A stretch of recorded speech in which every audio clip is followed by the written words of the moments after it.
So if you're living in Florida, you get this $50,000 exemption on your property, on property taxes. And you think, man, that's really nice. However, historically speaking, we're being shortchanged. There's a new amendment on the ballot in November that could drastically change a lot of that. But it comes with a cost. So that's what I'm talking about today. Stick around.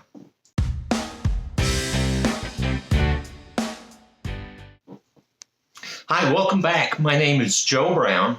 I'm a realtor with Century 21, List with Beggins, located in South Tampa. Thank you so much for being here with me. So if you were with me last week for the market update, I said I was going to have a special video this week, and that's exactly what this is. So just to give you a point of reference, in Florida, the legislature had a special session to discuss property taxes.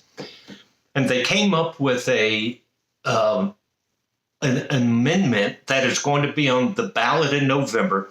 And it's a very creative name. It's called Save Our Homes from Excessive Property Taxes. All right. So very creative. Put a lot of thought into that. So that's what I want to talk about today, is that ballot and what it means. And I want to do this now just so you have time to go ask questions for yourself, find more information, right? So thank you very much for being with me. So I first want to give a historical perspective about property tax exemption in Florida, right? And it goes back actually almost 100 years to 1934. And the exemption at that time was $5,000. Well, the average home price in Florida was $4,500. So people could pretty much write off their entire house. Then in the 1960s, that exemption was increased to $10,000. And the average home price at that time was $11,000, right? So people could write off about 87% of the value of their home. Then in 1980, that number increased to $25,000. And at that time, the average home price in Florida was about $45,000. And so people could write off about over 50% of the value of their home. And so that's $25,000. Then in about 2006, an additional $25,000 exemption was added on. So we have a two-tier system in Florida where schools, you get the first $25,000, then all other services an additional $25,000. So a total of $50,000 exemption. Well, we look today and we still have that 25-50 tier split, but home prices in Florida on average are $450,000. So the average home price has increased 10 times from $45,000 to $450,000, but the property taxes haven't moved. So, and I said this in a video months ago, I can't even remember what video I said it on, that I agree with raising the exemption limit.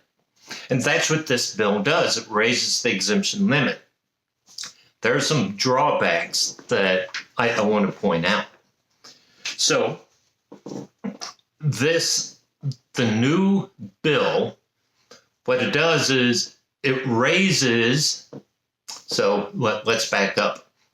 If you live in Florida and are a resident here for 5 years, in 2027, so the election is November, if it passes, then the next year, the property exemption raises to $150,000.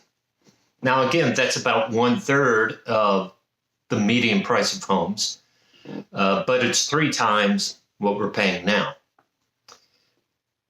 Now, I say if you've been a resident for 5 years, if people moving into the state, they don't get that exemption right away. They have to live here a certain length of time before that higher exemption limit kicks in. But then in 2028, that 150,000 exemption moves to 250,000. And so at that point, we're just about 50% of the median value of a home. And so listen, from a homeowner perspective, from a buyer perspective, that's great news, right? Because it'll lower property taxes and it will make homes more affordable. But there's a catch to it, right? So right now, municipalities that collect the property tax can use that money for services, whatever they need, right? So, of course, they have the what I'll call the first responders. You have the police, you have the fire department, you have flood control, you have stormwater, you have all the different services of the city. You have parks, you have libraries, you have the administrative fees, right? So all that is covered by what is collected in property tax. Well, with this new amendment, it's going to limit how a municipality can spend their money. I used to face this in schools. We would say, oh, the district is getting $100 million increase in budget, but the state would tell us we have to spend 90 million of it in a certain area. So it's really not free money. Same thing with this amendment is, yes, we're going to increase the exemption, which will lower what a municipality can collect, but it then tells the municipality you can only spend the money in these areas. And again, it's for the essential services. Certainly the administrative fees, you have fire, police, storm water control, flood prevention, you have debt service you have to pay. And so it tells you where you can spend the money. Well, what's not really spelled out, and you have to dig deeper, there are services that are offered by the county that can no longer can use this money, such as libraries and parks and museums. So think about that. Right now, the county and the city are funding those services through property tax. If this ballot passes, we're going to have to find another revenue source for those taxes, for those services. So, and I've heard people say, oh, the county's just going to increase sales tax. But you know what? They can't. So here's the situation. The state of Florida has set the sales tax in Florida at 6%. And it limits what a municipality can add on. And it's 2%, a 2% limit. Well, in Hillsborough County, we're already at 7.5%. So do I think they could increase sales tax that other 0.5% to 8%? Yeah, I would expect they would if this amendment passes. But that may not cover the lost money, because here's the reality. Just raising the first year, 2027, just raising the homestead exemption to $150,000 per home, Hillsborough County will have a reduction of $480 million from collection. And then there's also a provision, I'm not going to get into it, for commercial properties. It lowers from 10% to 5%. So total hit for the county, something like $550 million of reduced income if this bill passes.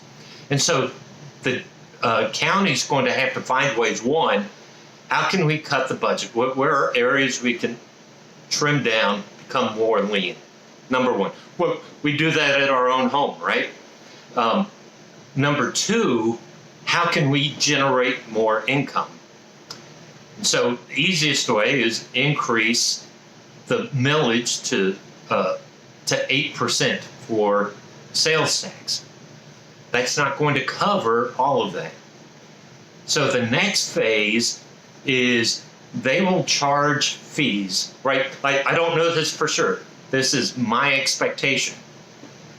There will now be a surcharge or a service fee, and maybe it's added to the tax bill as a non-ad valorem tax for libraries and parks and museums, right?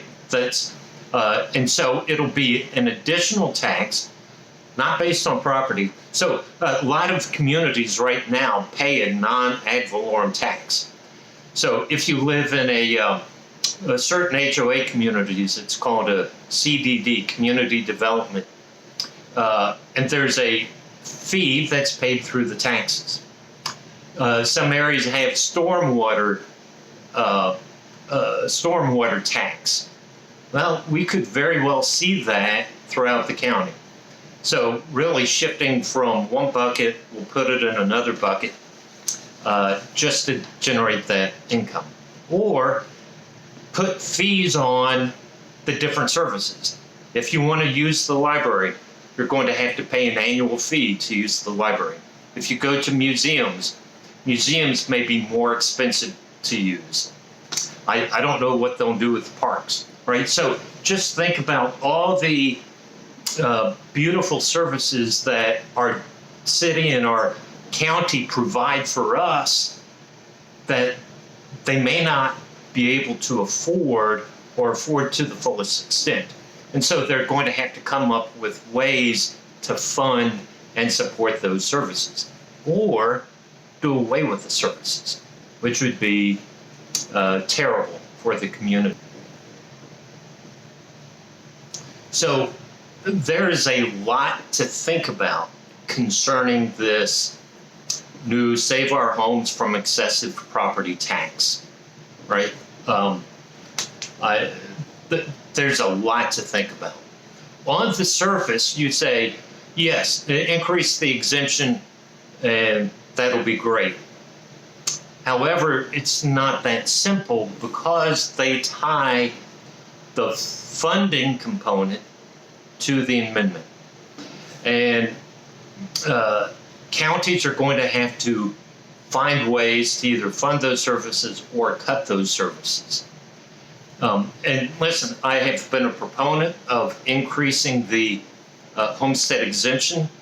I think it's long overdue, but it's going to put a lot of stress on municipalities and on community services. So it's just not a straight, yes, let's increase the exemptions, because there's more to it. That's why I wanted to put this video out there, give you points to think about. And so let's look at November. The November ballot needs at least 60% of the population to vote in favor of this ballot. And do I think it'll pass? I think so, because a lot of people will just read the surface of increase property tax, increase the exemption.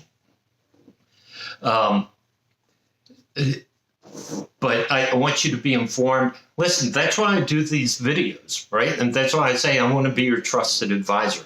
I want to bring value and knowledge to you so you're a better informed buyer or seller or consumer or citizen, right? So please do me a favor, share this video with your friends and family who are in this area, right? And because this is an important topic, it will certainly help buyers be able to afford homes.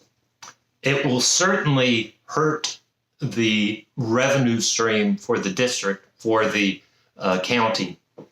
But we're all in this together, right?